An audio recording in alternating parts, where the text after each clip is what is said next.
Right. So yeah, then firstly, thanks, Slush guys for inviting me over. Um, so we just actually closed our Series B funding last week. Oh, thanks. Yeah. A lot of times, like Series B is actually the toughest, one of the toughest investment rounds. A lot of startups actually die, in that round, right? You got a good idea, you start something, and then at some point it gets some traction, but not enough conviction from investors to put money in, right? So how many of you guys here are, in startups, fundraising, or, let me just put up your hands. Right? How many of you start fundraising or in the investor side investing? Okay, so maybe about half, right, in this group. Yeah, and you guys will know, this, I think it's on both sides, usually, right? On the startup perspective, fundraising is extremely difficult, right? I think we're always out there talking to investors. And, maybe oftentimes we read it from the news.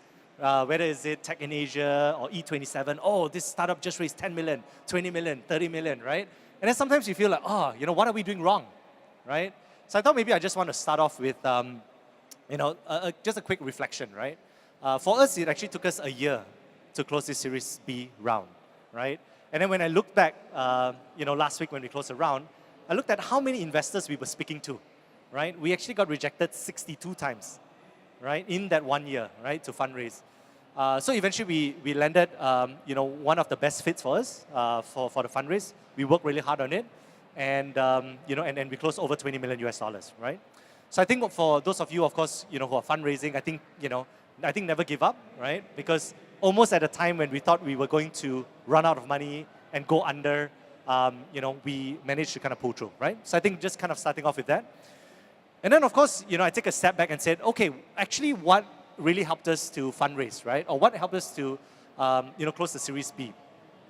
So one of the things that has been working really well with Fave over the past 1 year is that we started to invest in the mobile payments ecosystem. So the governments have been pushing a lot of, going cashless. Businesses actually want to go cashless. So we saw that there was a gap.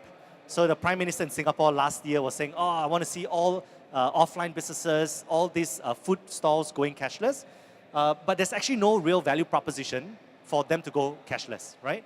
Because if you think about it today, cash is actually better for a restaurant owner, right? So if a consumer comes in, they pay cash, they get the money immediately, they can use that to buy supplies, right? And there's actually no benefit. So therefore, from a top-down perspective, we saw that cashless, there was a big agenda, but there was actually no real product market fit, right, for cashless to grow in Southeast Asia. So we started working closely with a lot of offline businesses. We talked to them and say, actually, how do we help you to accept cashless, and what do you want? So we started to map out, and they gave us feedback. They said, oh, I want more data points. Oh, I want actually to run my loyalty programs on the app. I want to run some vouchers and promotions. I want to get customer data. And at some point, I need money, right? Because I need to borrow money. And today, a lot of small, medium businesses actually, today, if they go to banks, they can hardly actually get any money from banks, right? So what we did was we started to evolve Fave from just a voucher platform into a platform that starts to serve a lot more merchant needs. So we sat down, we built a loyalty program on top of mobile payments, and that really took off in the past 1 year. So today, Fave is actually the fastest growing QR or mobile payment platform in Singapore and Malaysia, right? So, but of course, when we first started, our team asked us, right, like, how are you guys going to compete with Alipay? How are you guys going to compete with WeChat Pay or Grab Pay and all these other pays, right? And I think one thing is that we learned is actually about speed and execution, right? So for a lot of times, larger companies, right? I know they sound really, kind of powerful, right? So, oh, Alipay, right? How are we going to compete with someone who's like multi-billion dollars, right? So I think for a lot of times for us is that we focus a lot on what is the value we're trying to create, right? For consumers and merchants. Then we focus a lot on executing that. So in a span of just 1 year, we have signed up 15,000 locations that now accepts cashless, whether is it through payments or through vouchers. Whereas if you look at even like with a company like Alipay, because it's a large company, so it's actually quite difficult for them to allocate resources to Southeast Asia, right? So in actual fact, today, now Alipay is a partner for Fave, and very soon we're going to also be launching a partnership with GrabPay, right? Because we have actually helped solve a particular industry problem, which is a value proposition of why cashless is important for offline businesses, especially restaurants. So that's a bit of the journey today. And I thought I wanted to also bring us back to how we begin, right? So actually Fave kind of started, the company started 3 years ago. And when we started the company, it wasn't actually called Fave. The company was started, it was called KFit, right? So I know you guys are thinking like, how does KFit and Fave actually connect, right? So we started KFit in 2015. It was a fitness platform, right? So it's very similar to, I don't know in the US if you guys have come across ClassPass, you know, it's a fitness platform you're able to book for different fitness classes and go to different studios. So the first 6 months we started off as KFit, we realized that the business model wasn't very attractive. So I know some of you maybe, you know, you're starting a startup or you invested in a startup that actually didn't turn out to be as attractive as what you thought it would be, right? So sometimes the question is that, okay, what do we do, right? Do we shut down the business? Do we pivot it? Do we, you know, maybe sell it, right?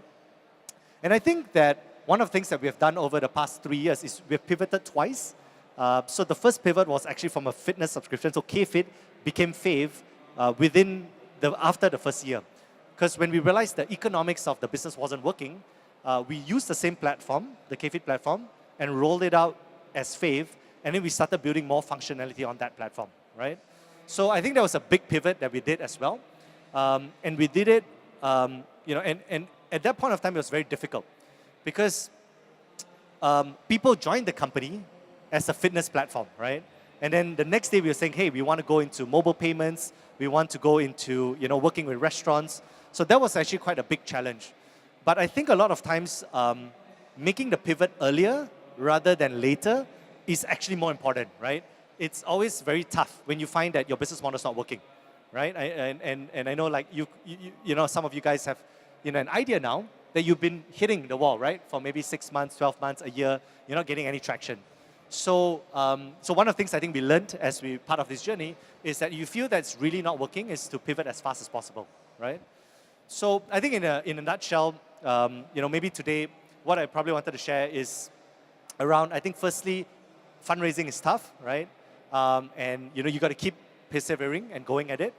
I think number 2 is that, you know, a lot of times when you're building something, there are bigger companies in the space, right? And maybe sometimes you fear, right, to kind of compete with big companies. But I think there's beauty in small companies. There's beauty in startups, right? Because every large company was small once, right? So like Facebook was like, it was 10 people, maybe, you know, 15 years ago, right? So I think not to underestimate like speed, execution, and agility as a startup. And the third thing is around pivoting, right? So, you know, whenever you're kind of building something and you find that it's not working, right? I think not to be fearful to pivot because it's the worst thing to do is continue down the same track, right? For 1-2 years and when you're knowing that actually it's not working anymore, right? So I thought maybe these are the 3 lessons I wanted to share as we are building the, you know, the largest mobile payment company within this region. And hopefully it's of some value as you guys build your own startup, all right? Okay, so I'll keep it, I think I'm on time, all right? So thanks again for the session, yeah?